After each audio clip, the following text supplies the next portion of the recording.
السلام علیکم، ہمارے چینل میں خوش آمدید۔ دیوانگی ڈرامے کا اگلی ایپیسوڈ کا پرومو آ چکا ہے، جس میں سلطان جان بوجھ کے ہارون کو پہلے نوکری سے نکلوا دیتا ہے، پھر اس کو یہ کہہ کے بلاتا ہے کہ ہماری کمپنی نئی نئی شروع ہوئی ہے، ہمیں بندوں کی ضرورت ہے، تو آپ ہمارے پاس آ کے جاب کریں۔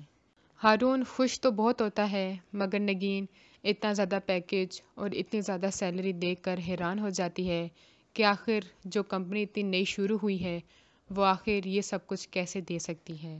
پھر وہ اس کو بہانے سے کہتا ہے کہ آپ کراچی میں آ جائیں۔ ہارون آ کے نگین کو بتاتا ہے۔ نگین اور بھی زیادہ پریشان ہو جاتی ہے کہ میں کراچی سے ہی تو بھاگ کے یہاں پہ آئی تھی، اب واپس کراچی چلی جاؤں، لیکن وہ انکار بھی نہیں کر سکتی تھی کیونکہ ہارون کی نوکری کا سوال ہوتا ہے اور وہ اپنی اس نوکری کو گنوانا نہیں چاہتا۔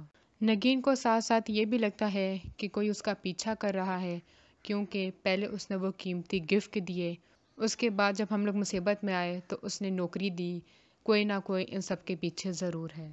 اور دوسری طرف سلطان اپنی بیٹی کو ہر صورت پانا چاہتا ہے، مگر اس کی چچی وکیل کو بھی بلوا کے کہتی ہے کہ میں بچی کو ہرگز سلطان کو نہیں دینا چاہتی، وہ اس کا خیال نہیں رکھ سکتا، مگر کورٹ سلطان کے حق میں ہی فیصلہ کرتی ہے کہ بچے کو اپنے باپ کے پاس ہی رہنا چاہیے ہے۔ اس طرح سلطان جیت جاتا ہے۔ ایک سلطان کی یہ بھی خوشی ہوتی ہے اور دوسری یہ خوشی ہوتی ہے کہ وہ نگین کو سرپرائز دینا چاہتا ہے کہ جب میں اس کے سامنے اچانک سے جاؤں گا تو وہ مجھے دیکھ کر ڈرے گی بھی، حیران بھی ہوگی اور گھبرائے گی بھی، اور میں اس کی یہ سچویشن دیکھنا چاہتا ہوں۔